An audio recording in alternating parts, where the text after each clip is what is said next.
Aye. Opposed, motion carried. County Attorney General discussion. New Steel Wheel Ordinance. I've given you a copy of that. Basically what that does is worded exactly the same as what the Iowa Code is now. I'd like to put the notice in the paper, setting it for public hearing on the 21st. Does that give us, do we need a 10 and 20 or do we need a 4 and 20. We need only a 4 and 20?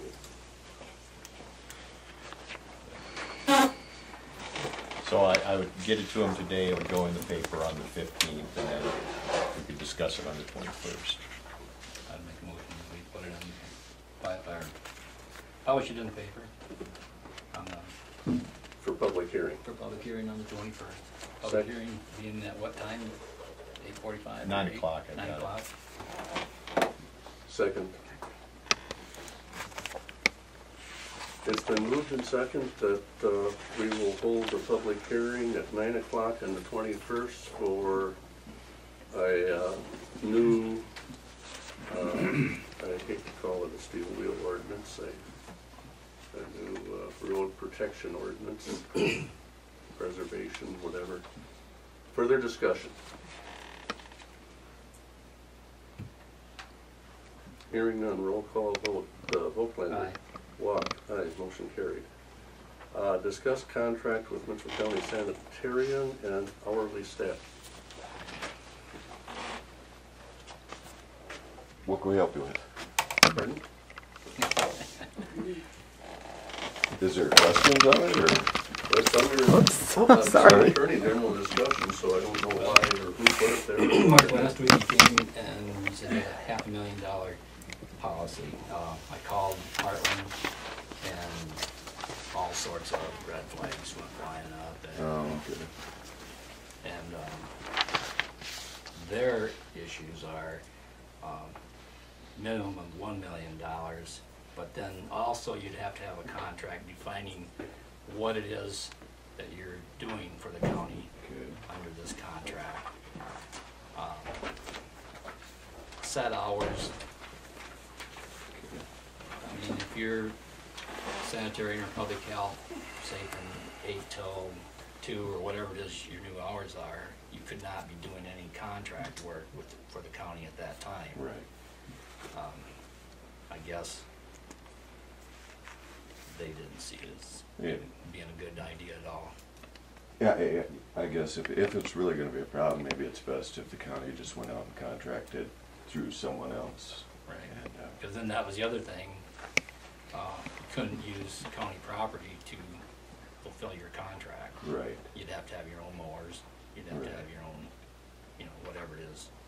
So if the county goes out and hires somebody else, they're gonna have to use their own equipment to take care of the maintenance of the lagoon and. No, I couldn't tell you that. Not necessarily, no. No, I mean, it's I like, think their big concern was if you'd ever get hurt. that was the other. Well, was he really on county time and so he's entitled to workers' comp? Or was he working as an independent contractor at that time, so he's not? And so they wanted it clearly delineated, exactly when you were working for the county and exactly when you were an independent contractor. And I said, gee, I don't know how you do that because it seems like your job's kind of, part of the day you're this and then part of the day you're this. And then it's not like you're saying, okay, from 8 till 1:30 I'm on the county and then 2 to 5 I'm an independent contractor, because it might go 2 hours and then shift and then 2 hours and then shift and 2 hours. So I said, I don't know how you do it in that situation. And then there was a lot of words of gray mentioned, gray areas. You also do the city of Orchard. Right. Well, they were kind of wondering, when do you do the city of Orchard? Yeah. Is it during? Nights and weekends. Okay, well, see, that's what they need to know. I mean, they were kind of curious about that. Well, I can see where the conflict, since I work for the county and that, so maybe it's best for the county just to, hire somebody else that's not affiliated with the county to do the contract up there. Unfortunately, I think it's going to cost more, but that's what happens, that's what happens. It's fine with me, I mean, I don't really need it. I mean, there's times when I get, you know, the called in on the weekends. I got called in on a holiday weekend one time, and I just, I don't really, it's not gonna bother me not to have it, so we'll just, I can get you the information that you're gonna need to provide to contractors, let them know what duties they need to do, what the RPDS permits, so they know what monitoring and sampling they need to do. But so I'll just get with you later, and you guys can take it from there. Well, I don't think they were necessarily saying you can't do it. I think what they're saying is they want a contract that spells everything out. And they want $1 million insurance That was too, the or? minimum for contractors. Yeah. See, originally I'd planned on doing it for approximately the same cost that we're charging Carpenter account right now. I mean, that's about what my fees would be. But if, you know, my insurance has to go up to $1 million and it's gonna cost me more, you know, I guess I'm gonna have to reevaluate how much it's gonna cost or how much I'm gonna need to charge for that. Usually, I can talk usually to it my doesn't insurance cost a guy. lot to go from $500,000 to $1 million. It doesn't, okay. Not normally, because they say, you know, they pay so few claims over $500,000 Yeah. that your rates, as the more it goes up, the lower your rates get. The problem I have with the hours of operation is, I mean, we kind of wanted to do this so it would allow me a little bit of flexibility with my schedule. So if, you know, if somebody had an emergency call up to Carpenter, you know, I could take a couple hours off of work here to go up there, take care of it, come back and work the rest of the day there. But Well, I think we could come up with something. I think they just want something in writing. That's, Okay. so I think if we came up with something that said, you know, if you know, we'd have to word it legally, but, you know, if you leave here, or if you're working for a county and you know, leave to go to Carpenter to do a job, no matter what it is, okay. you're now off Mitchell County's clock. You're not subject. You're not going to collect workers' comp from Mitchell County. That's what And they're Mitchell basically County's worried not about. liable. So we should be able to come up with something that, like, if you want to do it, Mark, it's just that they want something in writing. Right. Yeah. They don't want that gray area between, you know, workers' comp. You know, that's Sure. one of That the- was their biggest concern. Right. Sure. Yeah. And And if like we, if you got called out, you know, you almost, I don't know, I suppose there's some way you could tell somebody that I've gotta go to Carpenter now for an emergency, so that, you know, we would know that So you're that we not would on know, sure. county time, you on your own time, you know, Yeah. somehow that way. So, Yeah. those are just some of the things that they brought up. Yeah, it makes it more difficult, and why don't you and I sit down together sometime? Tell me what you're going to do for the county. Yeah, I have a list. Okay, and we should be able to come up with something that'll, Okay. but why don't you check with your insurance company Yep. first to see what that, Okay. I can't believe it's going to cost you a whole lot additional, you know, maybe $150 a year or something like that, but. Yes. First insurance company I went to shot me an outrageous price, and then luckily Brad Smith shot me a reasonable price. But I'll talk to him. it'd be today, interesting. see what How's reasonable reasonable is about $500 a year. for half? Yeah. Is a $500,000 the total? I mean, when I look at my insurance, it's Then- $100,000 in each category. That all total up to $500,000. Is that what they consider $500,000, or is it? Yeah, it's usually like so much per claim, but so much total. So if you hurt 3 people, the maximum would really be $300,000. If you hurt 5 people, it'd really be $500,000. Work it out, Mr. Walker, and Okay, see what we can come up with we'll go from there. before we all throw our hands up. Okay.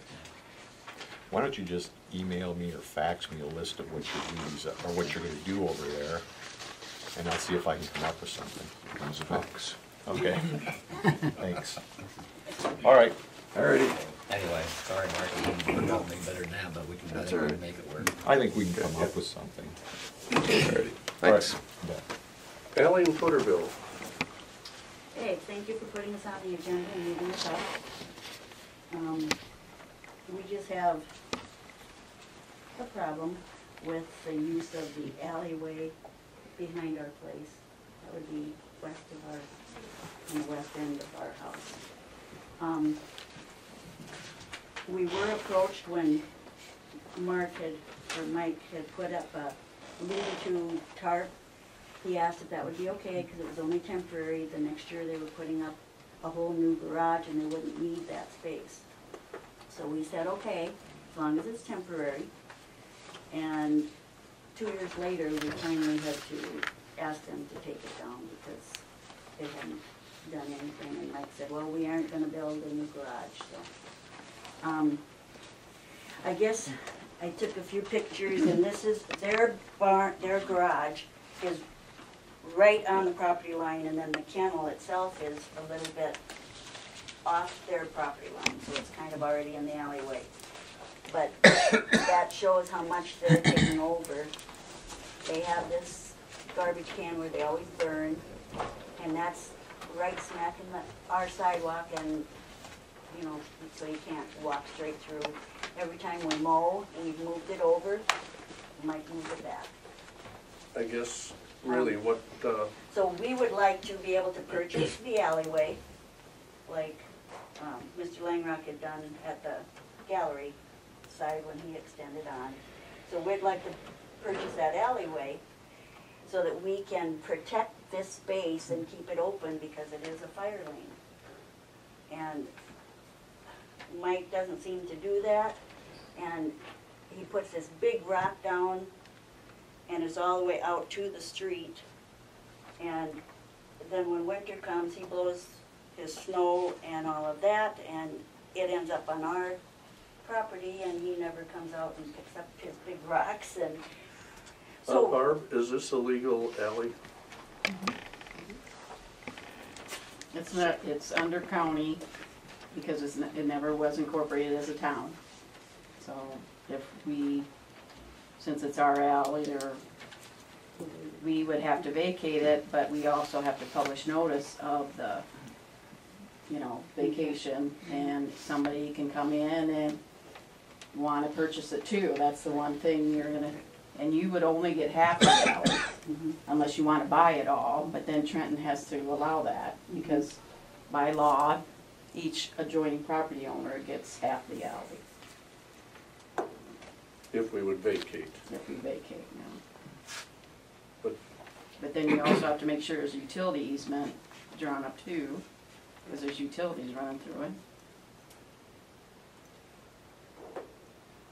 But did the alley at one point in time ever belong to both of those properties? I mean, can we vacate something that, I don't know. Barb and I had this discussion earlier this morning. I don't know if the county's got, what I said is, at some point in time, somebody owned the real estate. Like I said, Barb, let's just say it's a quarter section, and they platted Toterville out. Did they ever deed the lots and alleys over to anybody? Barb says, I don't know.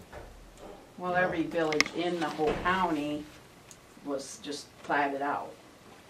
And I've always been told, well, it's under county rule or whatever because it never was a city, so they don't have a mayor and a city council, so somebody has to be able to take care of it, control it, or whatever. Well, the normal process is if you vacate it, half goes to one owner, half goes to the other. But it's treated just like a notice of sale, so if somebody comes in there and says, okay, I want to buy the whole lot and I'll give the county $10,000, well, they're going to own the alley behind your place probably, unless you want to pay more than $10,000.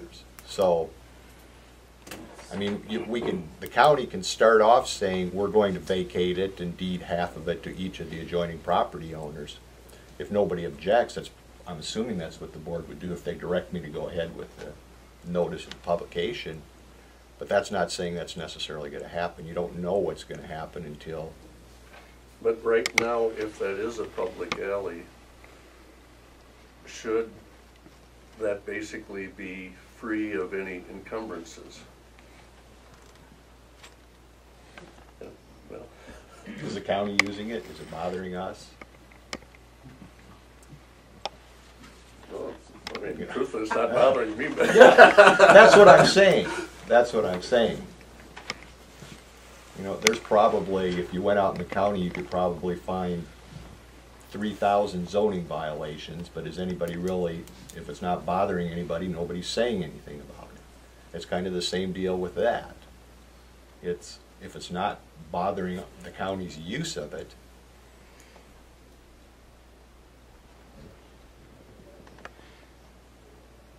Well, we're just trying to keep the alley open and clear.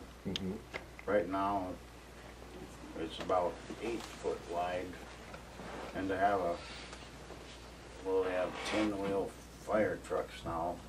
Well, could never make the turn in there, you know, so being a fire lane, we're just trying to keep it open. And lots of times, he has his vehicles parked on the other side of that rock and that, and he probably leaves us about 4 feet in the alley. Yes, my Because question he'll park is, it though, it's a 20-foot alley, and if we always go halfway, so each gets 10 feet, where's that fire lane gonna go? Right. You know, you're gonna, because then Trent can build right up to that 10 feet, and you can't say anything, because it's his property now. So, Well, basically, he has it already anyhow, because I mean, it's pretty much, you know, all rock and permanent and railroad ties on the side and, you know, just all of that. And when they came in and put in new electric poles, I didn't see Sunk into our that. Just yard. the residents. yeah, Because they couldn't get close. they couldn't get close enough to the edge of the alley to be able to do it, so they were on our property to be able to put that utility pole in. And Mike had gone out and talked to him, and first of all wanted to have it in the center of the alley. that's what I'm saying. And so then we moved it up, but, I'll bet the county doesn't own that really.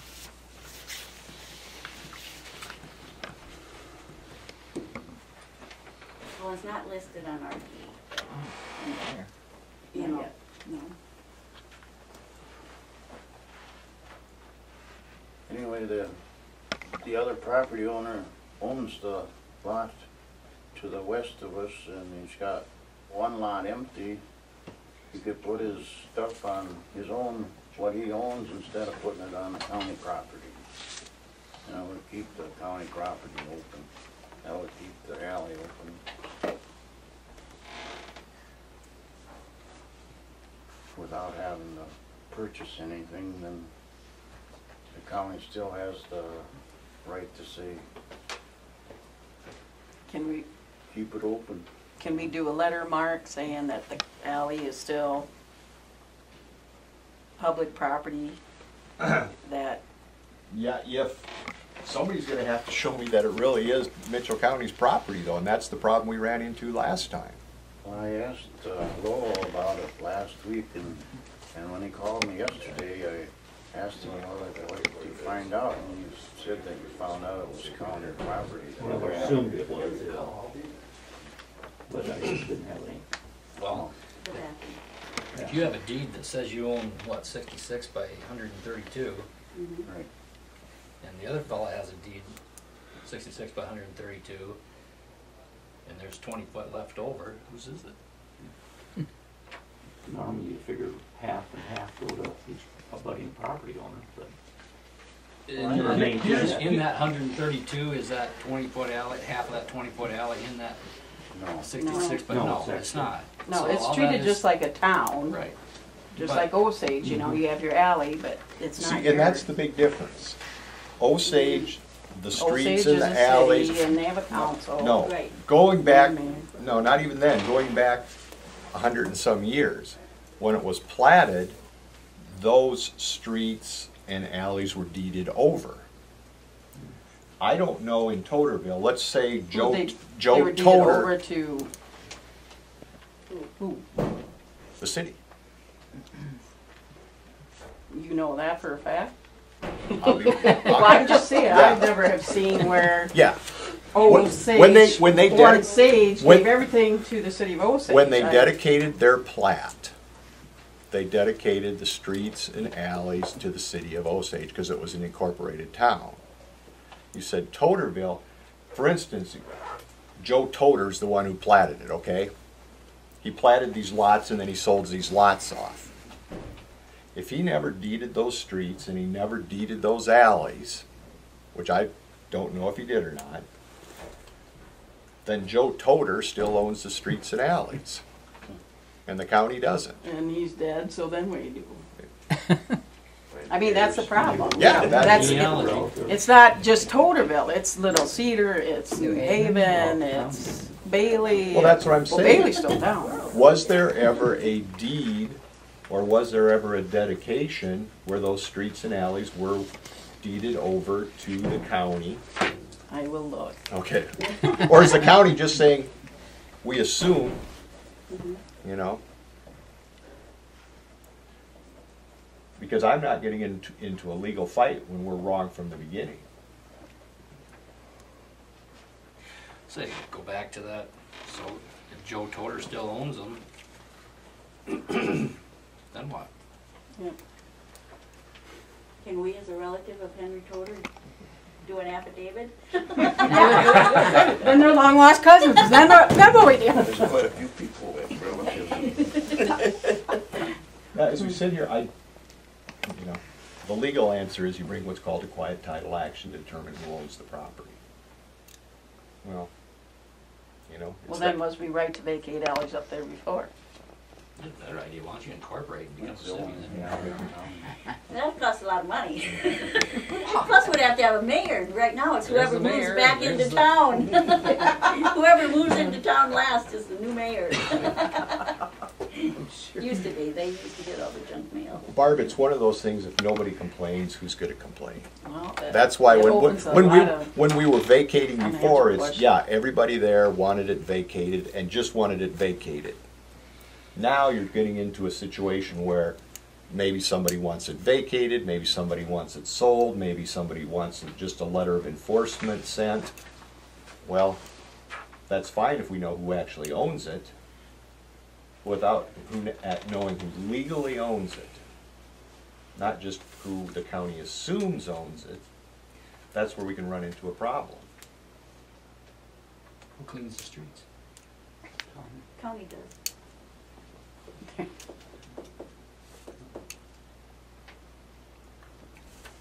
So the county owns it. So that's another question. If the county don't own it, why are we in the street? I mean, you know, it's just because, Rich is a good guy. well, it's because it's in the county. Right, I mean, it's, somebody has to help take care of it. I guess that's, And we do it for New Haven and Little Cedar and all the other incorporated, Bailey. And I always tell people, here's what's legal, here's what's practical. Sometimes they're the same things, a lot of times they're not. As long as there's no dispute, nobody's arguing, we can do whatever we want. But the minute you come in and say, we want you to make him get his stuff off his property, well, he's gonna come in then and say, well, I want the alley vacated. Well, then you're gonna say, we want it sold. Now, does Mitchell County, how can, now we can look and wait a minute, Mitchell County doesn't legally own this property. So I'm saying before we start anything legally, we better know who really owns that property. What if we can't determine who really owns the property, then what? I don't know. Can the county take possession of this land? How? Well, you're a lawyer. Well, You nobody's said paying quiet taxes. something? Yeah. Nobody's paying taxes on it, so. There's a, Legally, that means nothing. Because there's people who are using property where the county's not charging them taxes. We all know there's small parcels out there like that. well, I try to get as many as I can. Yeah. where's the assessor when we need it? Yeah. Well, what I was getting at is if the county took possession of all these unincorporated. How can the county take possession? Well, you They've said gotta something have- about a quiet affidavit or something like that? You've got to get it, Quiet title. you'd have to file a quiet title action, but quiet title action, it's, I mean, if there's nobody there to dispute the county saying, all right, nobody's, well, we're here because there is a dispute. Well, okay, my next question then, Mark, we don't is, know who owns it. what if we vacate all the alleys in Toderville at once, save on publication costs, and get it all on the tax rolls in? If we own it, we can vacate it. But do we own But I mean, it? there isn't that many alleys in town too, maybe that would save us down the road. Well, what are you going to say if we vacate the alley? And that means 10 feet and 10 feet. And now you want to be able to get a fire truck down there, you're Yeah. never gonna get one down there in 10 feet. Right, it's. So you don't want it vacated. No, We just want the alley so it's we clear. just want it cleared, I mean, There's also Get like a this- utility pole in there Yes. also. which he talked into putting there instead of, it was supposed to be on, 4 feet farther to the west, yep, but he didn't want the wires over his new shed he was gonna put up. So then the utility company moved it 4 feet out. And then across the road, they moved that one 4 feet out. So if you look down the alley, the poles go, you know. So I wonder who signed the utility easement. What was the building there before the utility pole went in?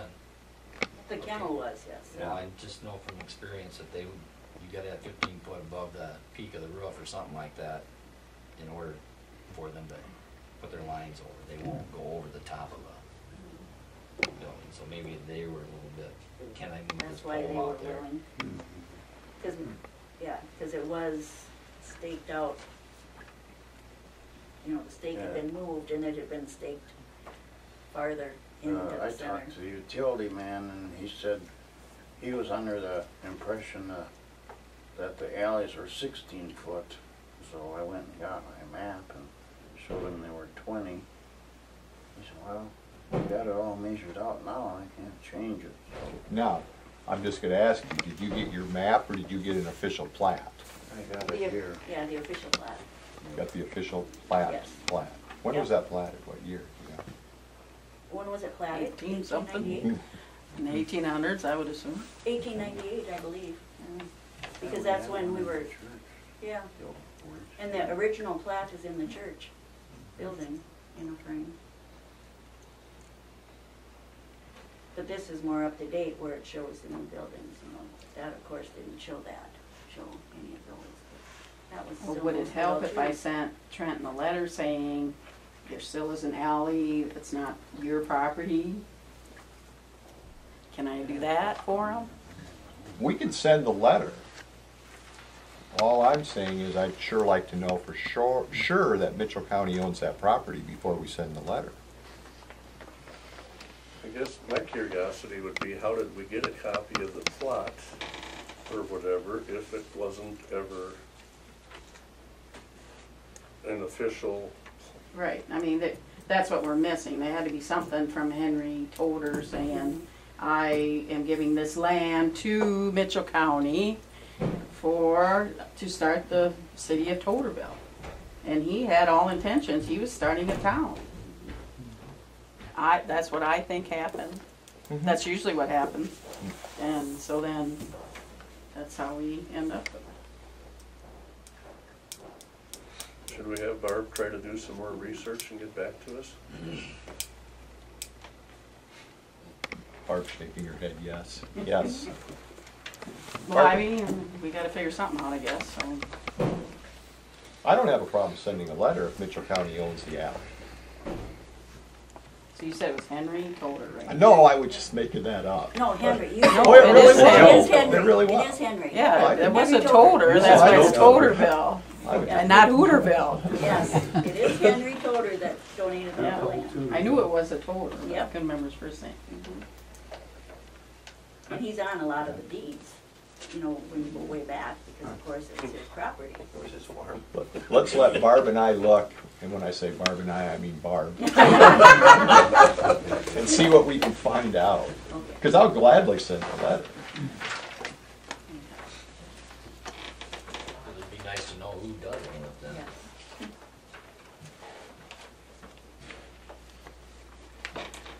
Yes. Thank you. Yep. Thanks. Yeah. Good morning, Tom. Good morning, guys. As part of the phases of the project here, we try to break a few things out to save the county some money. And there needs to be a water main extension that goes from the corner of 13th and is it 350th, I think. Anyway, we got to bring it east over to our site, 'cause our site for the wastewater plant needs water. It's not a very long extension, so we went out and got 2 quotes from the local contractors. and that's what you have in front of you there. And basically, like I said, what this does, two things. One of them is it brings water out to the site that we've talked about. Then also in the past, I've been talking on and off with Rich and with Jerry, and we've been kind of going back and forth about filling in the ditches along that road there. So that, there's a dollar value in there to take material from the county facility and bring it over into the ditching.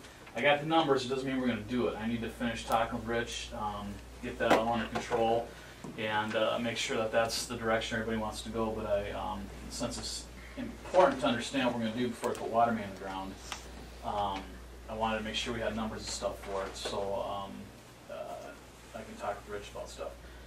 So we got there, I got numbers from Pops and from Air, and based on what you have in front of you, Pops would be the low quote on the project. And again, this is a direct Valent project. We need water at that wastewater plant to make everything work, fire protection, whatever else. So this is a direct project for that project. And Just our estimate too, right? oh yeah, this is all, everything I brought to you guys so far is in the umbrella of the total dollar value for the project that we have, okay? Again, my goal in breaking some of these things out here is to cut some of the contract overhead so that we can save a little bit of money here and there, and hopefully do our due diligence and make sure we save as much money as we can for everybody. So you're basically looking for a motion from us to accept the low bid? Yeah, what I would recommend is that we accept a little bit, and then it would be up to you to make that determination. That's the way you want to go. I'd make the motion to approve Pops Excavating for the bid of $50,072. Second. It's been moved and seconded that we accept the low bid of Pops Excavation for water mains on the Valent project. Further discussion?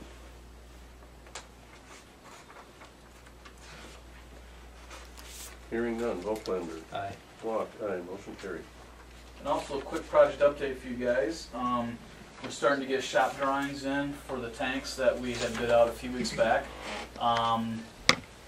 We're probably going to see that work starting in the next probably 3 to 4 weeks. I got to meet with Mark Ross and that too. We got to get the construction permit in place, and then I got to get a small variance from him, and I'll work with Rich to get the utility accommodation in the right of way there. And we're all tidied up for now. This will be the last thing we're going to have to do until we go out for bids on the major project, and that'll be a regular undertaking, public notices, all that stuff like that, because that'll be the bulk of everything that we're doing out there. So we're still on schedule for that September-October timeline. Depending on how things continue to go for us this summer, hopefully we'll be on track with that. I have not met with Luke for a couple weeks now, so I'm not sure about the Valent progress schedule. But from what I understand with all the specialties and stuff, I know it's not any further ahead than it was before. I don't think it's behind anymore. I think we're on track too. So, have you heard anything, Kathy? I haven't, but I was gonna ask you, will you need money for will county need money for the tanks before the end of September? I can't remember what that timing was, 12 weeks? August. My guess is, if I was to take a guess at this, in 4 weeks it'll be September. My guess is we won't see our first pay request till the end of September at the earliest. And even if we do, we got a normal 30-day payment thing in our contract, so it's not like you guys got to cut the check the next day. But I think we're okay with it. I mean, it's Well, already the second week in I August, think so. the plan is to have money to Barb by the end of September. Okay. I don't So think that I just wanted should to be a make sure that problem, was yeah. still okay. I mean, well, like I said, we would get a pay request. Normally I review it for a week or two and then get it to you guys, goes through approval. And that's a 3-week process. I mean, I wouldn't think it'd be any time before that. So like I said, I think right now everything's still on track. I have a little bit of disappointment, of course. It always revolves on the DNR. With the Osage wastewater plant, and that's going to be our main award on this whole entire project here. We started out with one project manager down in Des Moines. They switched us to another one, and I hadn't heard from her for a while. So I emailed her last week, and I got an email back from her that said, yeah, I don't work in that department anymore. I quit on July 6th. So 4 weeks transpired and nobody told me, well, she was reviewing something. Okay, so I had to call back down there and get my third project engineer, and I got him on board Friday. And he's actually a pretty good guy, and he's willing to go outside the normal things to keep things rolling out here. So, but it's frustrating because she had a request for 4 weeks that she didn't even look at because she didn't work there anymore. So that request had a 4-week delay on it, which unfortunately I was getting a little bit uncomfortable as it was, because normally the process is you do a report, you do 60% design, you do final design, and you bid it. We're doing a report, 60% design, and final design all concurrently. And what's going to be happening is that we're going to be out for bids while they're reviewing the project. Under most cases, I can't do that because state funding doesn't allow it. This isn't state funded, so I can do whatever I want to do. The point that ends up being a little bit grayer for you guys is if we're out to bids or we award the contract and the DNR requires a change, then it's a change order. Of course, change order is never favorable to the owner. You know, they can go either way. That's the thing I like to avoid, but in this case, I think to keep the progress going, we're going to have to take that risk. And then hopefully we've had enough communication with DNR that any changes that do come through are going to be minor in nature, and they're only not going to affect the project costs, which is one big thing. So that's the only unfortunate part about it. It is what it is. I can't help the guys down there, but just let you know we are on our third guy. We always kind of knew that was going to be a problem. Yeah, and it's just that much worse now. So, but we'll get through it. Like I said, it's a little bit of disappointment that when you lose your project manager, they don't tell you about it. But anyway, that's a quick update. Like I said, I still think things are good. I think we're on track, yeah. Okay. And I'll do a bunch of coordination with Rich and stuff. And I won't be back next week, but probably give you guys an update in 2 weeks. Okay, very good. All right. Just another note, Tom did give me some information to send to the insurance company, because we have to provide the builder's risk on that. And we got that down there, haven't heard back, and they will do it in incrementals. I mean, As a project value increase. right. Good deal. Okay, All right. thank You you. guys have a great day. You bet. Hey, Mo, can you do a favor? Item 4, a resolution setting date for an election on the proposition of entering into a loan agreement and issuing CO bonds. Kathy, Well, you all received the documents from John Downs yesterday. yes. So this is just setting the date for the special the election, the general election, special county election, to be held on November 6th.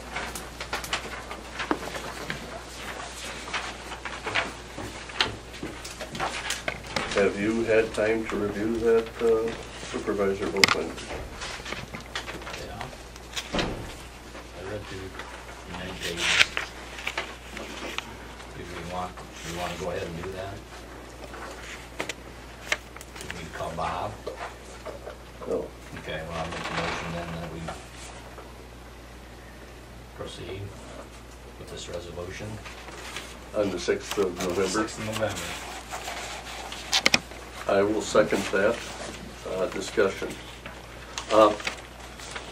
The only thing that I want to make a note of and have Lowell put in the minutes, when I read through this, it says that authorization for demolishing the courthouse and so on and so forth. That does not necessarily mean that I am supporting demolishing the present building, or, you know, just because the person is voting for the $6.5 million. It's allowing us to go forward with the bond issue, still to be decided on what a building could look like and so on, if I'm reading it right. Doesn't mean we have to do it. Is that That's correct, right. Kathy? Mhm. This is, what you're voting on is how you're going to pay for this. Yeah. It's not on the, specifically on the project. Okay. Further discussion?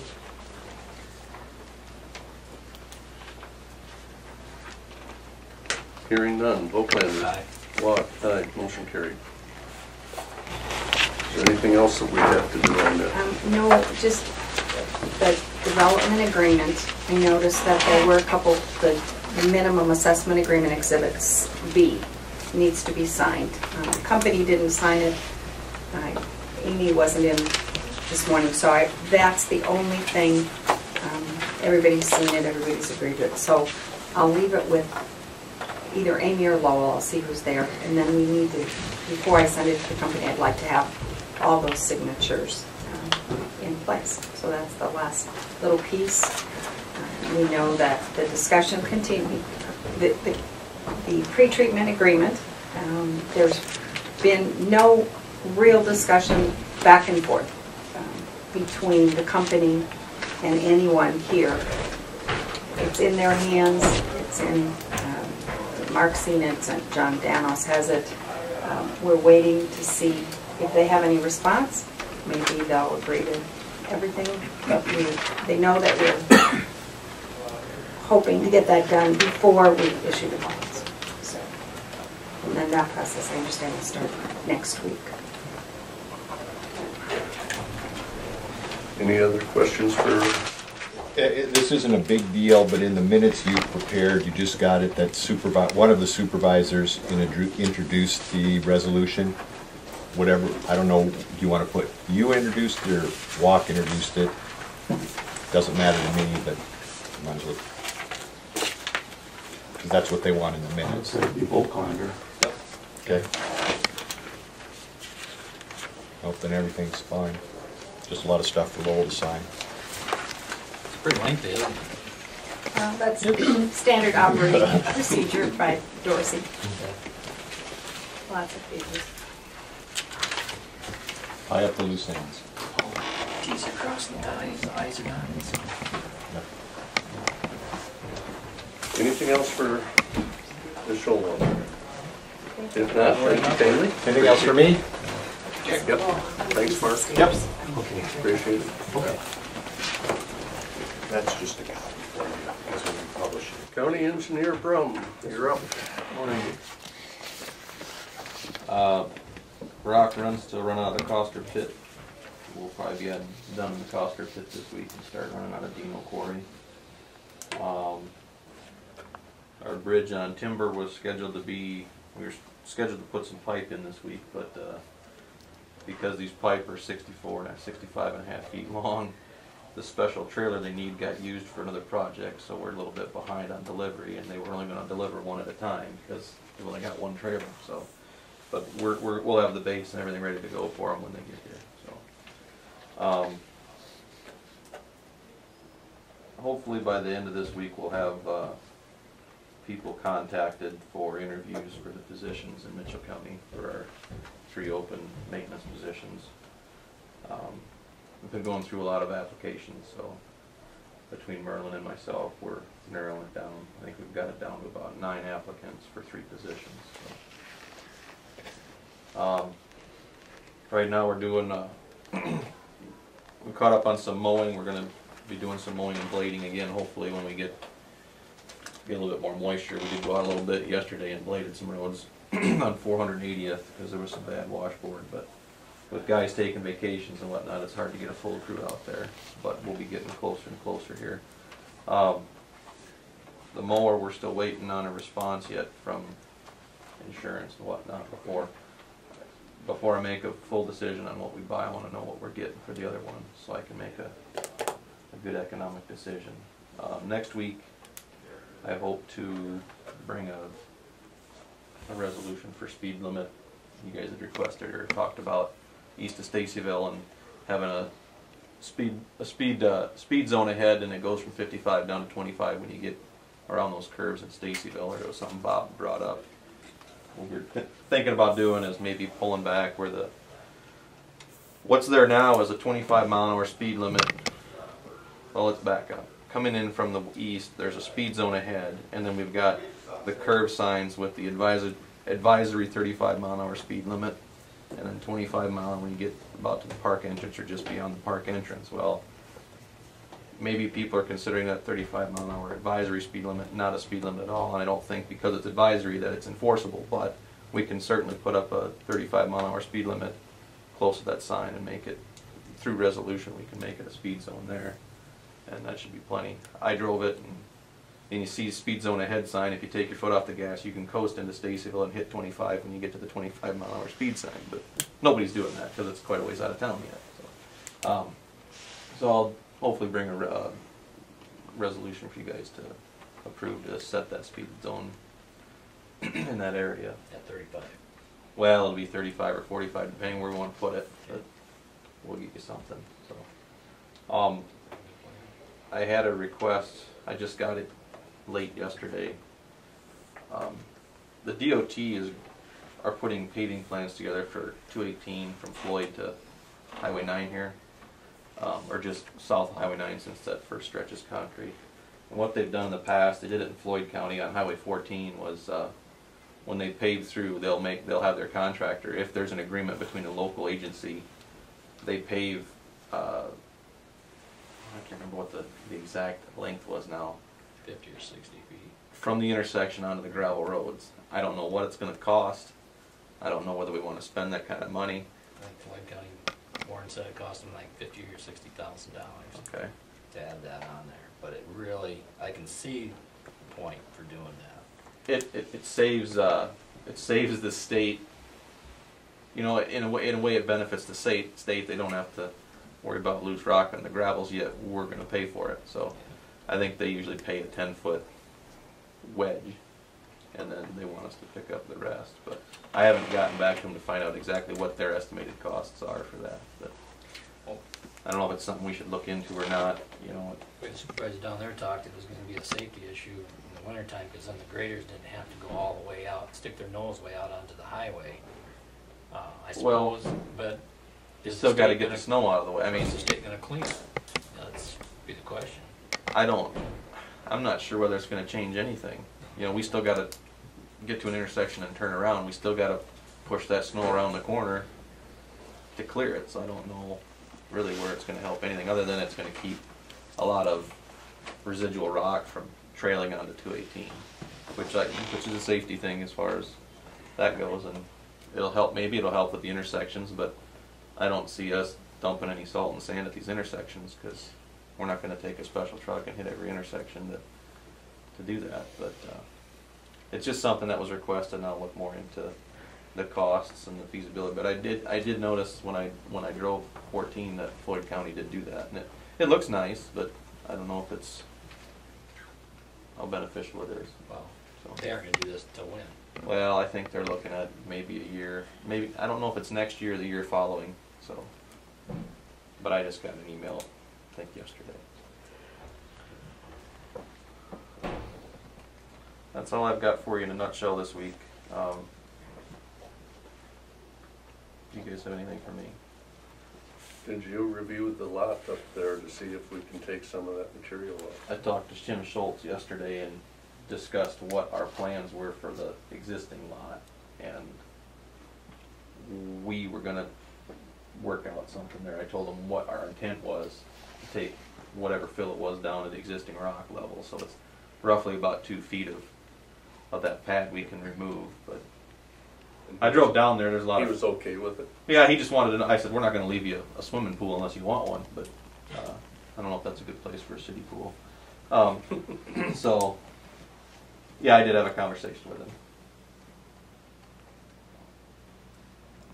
How are our signs coming on that gravel road by Kittleson? We have them ordered. I don't know if we've gotten them in yet or not.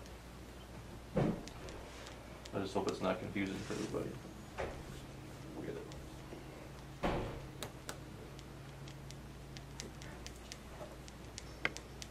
Taking 2 foot off that lot, is that going to be enough?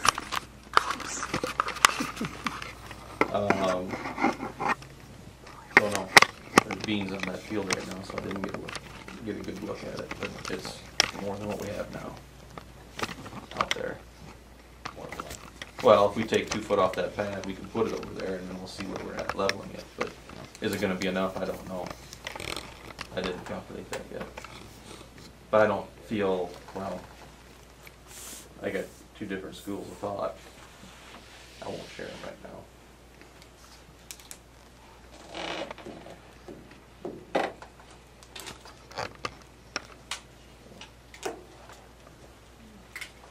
Any progress on if we would use that tank for, I haven't progressed on that at all.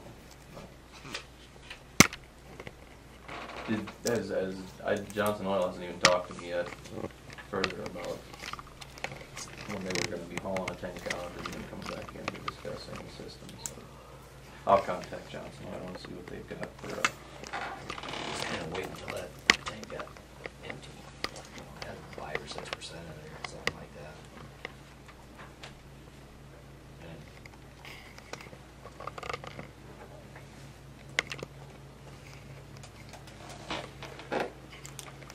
anything else for engineer room? I have nothing further. Thank you, Kaylee. Appreciate it. Keep up the good work. thank you. Have a good week.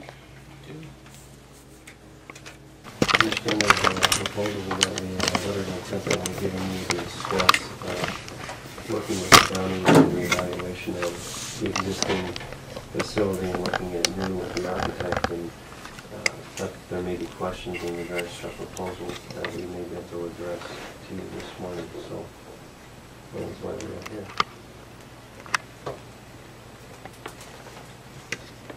Right offhand, I have none, but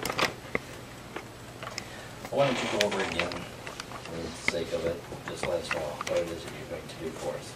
Okay, I understand there's, and you've been given quite a bit of information in regards to studies on the existing facility.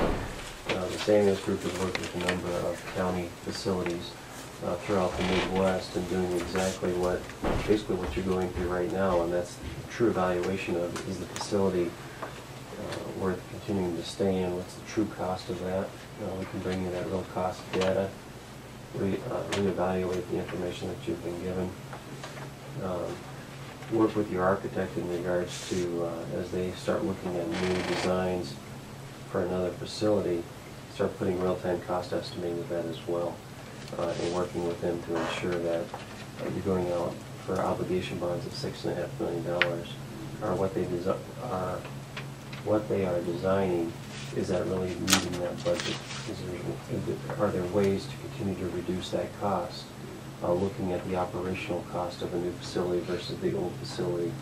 Really just taking a look at the overall picture, delivering that information back to you, and giving you information that in turn you can use to help communicate with the taxpayers in your true evaluation.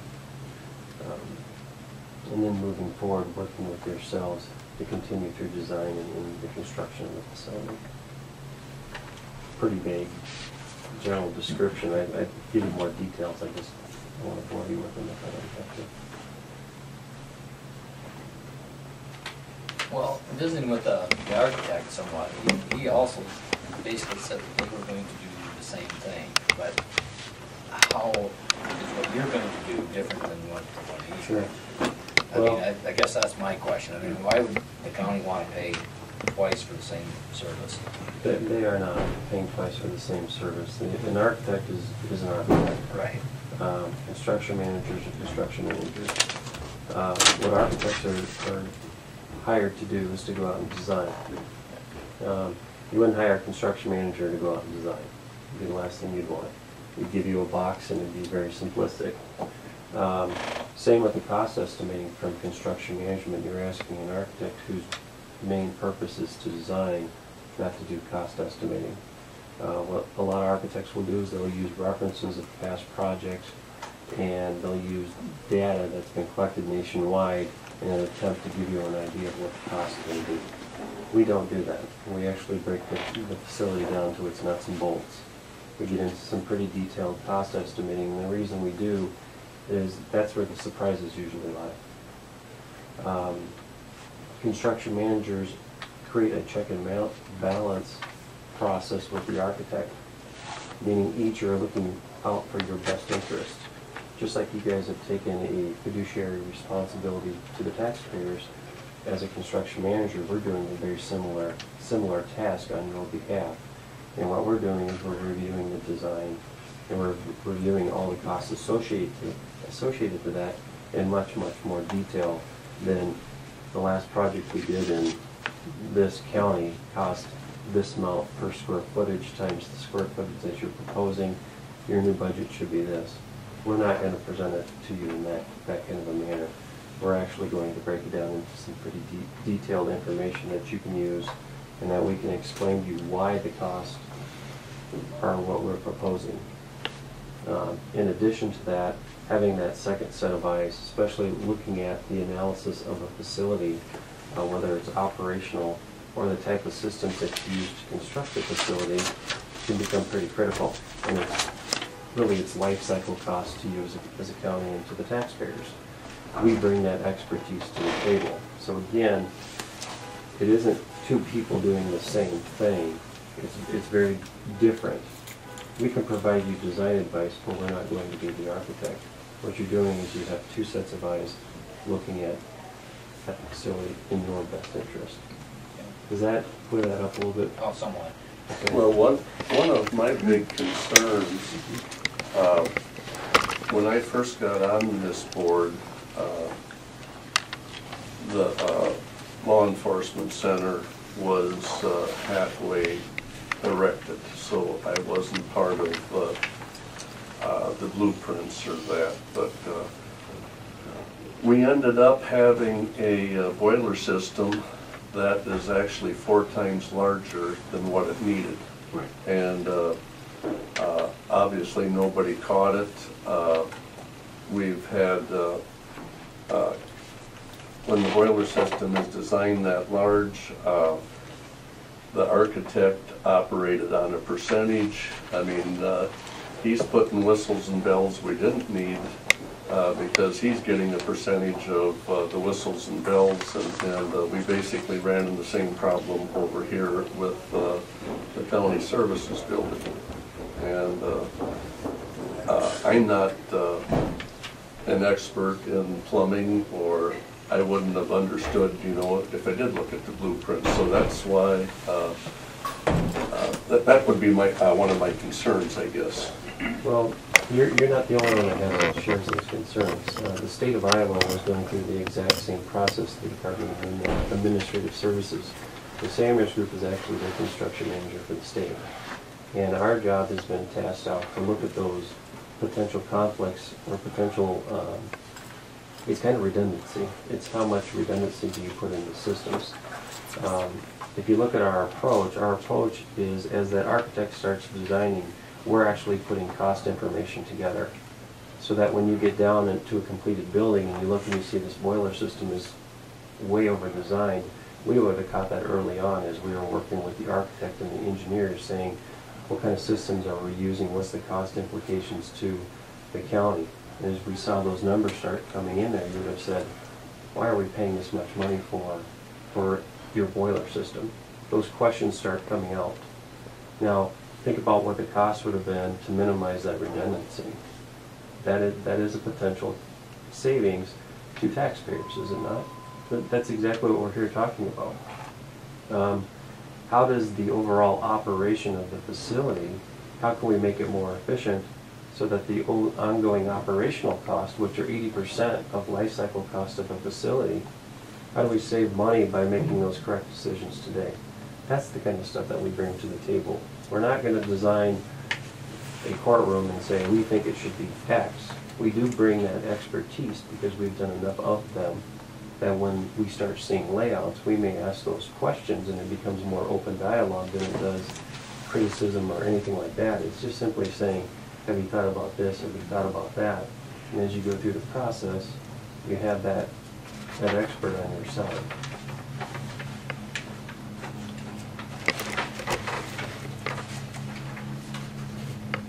In addition, let's talk about transparency and accountability. You know, you're looking at 2 different approaches to resolve needs that are inside of the county, correct? You're looking at the existing facility, and you may look at a potential new facility. If we go through the process as a third party and say, we looked at the existing facility, here are the areas of concern that we have, here are the costs to overcome them concerns.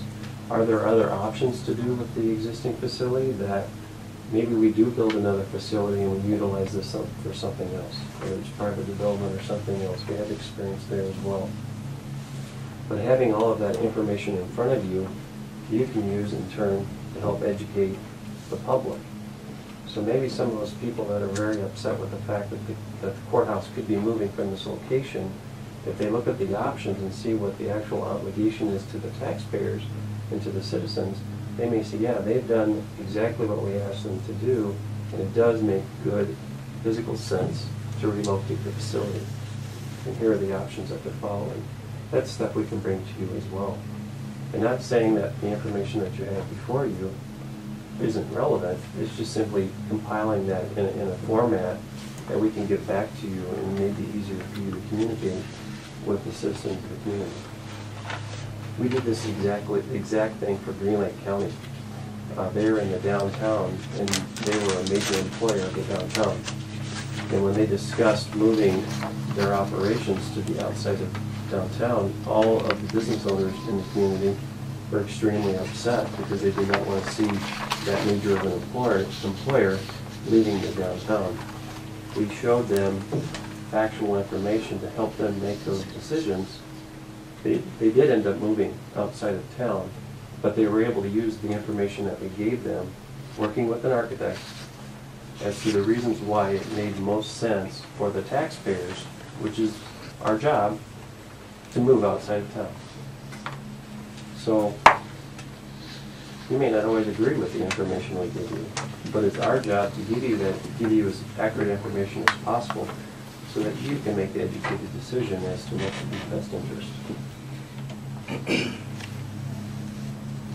You mentioned working with architects. You're talking about the new architect, right? We would work Okay. side You by said side. you'd also come in and evaluate what we've got existing, right? Mhm. Who do you bring along to evaluate? We have our estimators, we have project managers, we have design staff as well. Most likely we would not bring them in for this, we're simply looking at program space. As you start working with your new architect, that's one of the first things they're going to go through is a program to truly determine what the needs are so that they can figure out what kind of a facility you need. In doing so, we can evaluate that program into your existing space. We don't need to go through an extensive architectural review of this facility to determine if that program will fit or not fit into the facility. But what we can do is walk through and say, we have this challenge in the existing facility, we have this challenge in the existing facility. Can you come up with some creative ideas that may be able to resolve that? And what are the cost implications? And the goal is for us to go through those exercises and say, if we add a stair tower because we have accessibility issues within the facility, if we add that stair tower, what is the cost of that stair tower? And we start looking at those options and say, if we add those to correct what we need to have happen on this campus, accessibility of prisoners, how are we making that all happen? What kind of creative things can we do to resolve that conflict? Well, if it's $500,000 and you add another $250,000 and you add this and you add that, it becomes pretty evident pretty quick that the cost to remodel and to add on may or may not outweigh the benefits of moving up campus. So we would bring our own internal staff in on that.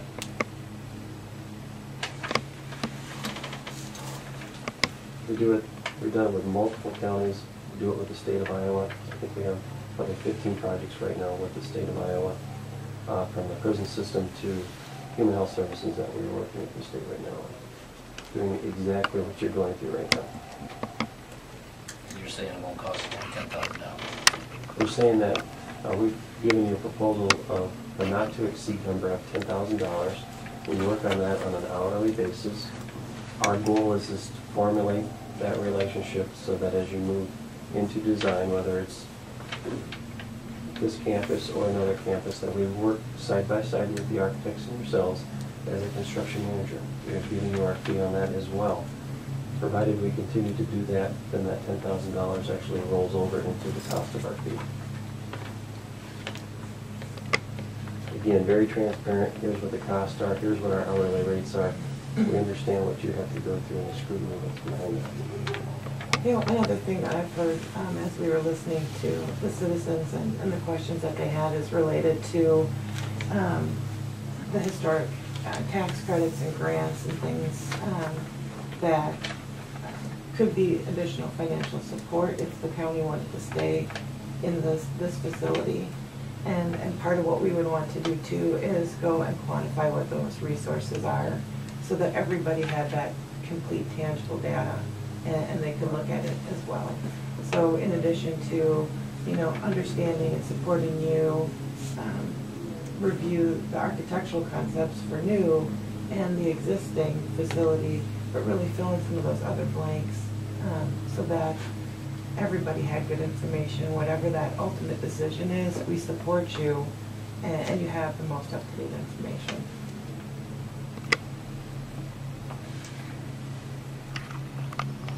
I don't know if we could make a decision today anyway, because Bob's not here, but, We've always had that policy that, and I don't want to say that this is necessarily quote confrontational, whatever. I mean, you know, that there's, but anytime that we have a decision to be made that isn't really an automatic one. We want all 3 board members to be part of it. We don't, so yeah, we wouldn't make a decision today. That's fine. Our goal here today was to simply come in front of you and answer any outstanding questions. Controversial, that's what it is. or clarifications that may be in the process so that when you do get together and you want to vote on that, as to whether or not to proceed, that we've given you as much information as we can to answer your questions. So that's really what we're here to do today. And do you have any additional questions from us or any concerns that may be coming up that we would like us to address? We'd be more than happy to do that today. Or if you'd like it done in written correspondence, we can do that as well. I don't today, but I say we can put it down for next week, just when Bob's here, that we can visit about it again and see where, what our feeling is. And sounds very good. anything else, Supervisor? no, I don't, I'm sure there'll be something pop up, and I got your card, so I can Right. give a Absolutely quick feel shout. free to give us a call. Okay. Absolutely feel free to call Green Lake County and speak with them too about that experience. We encourage you if you want to just, you know, better understand how that went and that process. Do feel free. Yeah, they would be a great example of exactly what you're going through right now and kind of the contentious piece of it that is taking place and being able to say, okay, just bring me the information. And let's do it in an accurate and concise manner so that we can in turn deliver that information to the citizens. You'd be amazed on how easy that becomes to start building consensus. You will not make everybody happy, but there will be a portion of them that just simply want to be informed and understand that that information becomes very critical. How much time would you actually spend here, you think? Evaluating the facility, probably a couple of days for sure. And then as we sit down with the architect, you know, that could be a series of 2 or 3 meetings as well. They're going to be meeting with you and your staff to determine what the true size should be. We want to be a part of that process as well, because that in turn is going to be able to help us here in making a determination of how much space, additional space you may need on the existing facility. Okay? Thanks for your time, gentlemen. Thank you. You bet. You got the card? Yes, I do. I can stay with it. Second. It was It's been moved and seconded to approve the minutes. Further discussion. Hearing none. Volklander. Aye. Walk. Aye. Motion carried. Approved the claims. I looked them over. The only thing that really I questioned was why are we paying $6 a quart for oil for the oil change and the sheriff's. They don't run them 300,000 miles anyway. We'll have to try to remember to ask next time he comes in. I don't know either. But anyway, I'd make a motion to approve the claims. Second. Further discussion? Hearing none, vote landed. Aye. Vote aye, motion carried. Items to note, meetings attended. Seems I was busy last week, but I sure, I had an actual official meeting. I didn't meet at the landfill. I mean, our board out there, the last meeting, we decided to, in our employee handbook, there's yearly evaluations of all the employees, so we appointed an HR group, and we did meet and found the evaluation forms, and we will meet again this week to go over those with them. But that was my only meeting. That was last Friday morning. And on Saturday, I was over to Riceville. They basically had a zero energy house that they were wanting to show off, and it could be beneficial to other parts of the county, and Brenda asked if I would help facilitate that activity in the afternoon, and basically we did have a number of people that were interested in coming through on the open house down there, and so I thought it was worthwhile. Other than that, I had nothing else. Manure management plan update, Lowell. Just have one. Facility is raw tank owned by Jim Koenigs in section 9 of Jenkins. Only changes, he's added acres to his plan. Okay, so noted. Anything else for the good of the cause?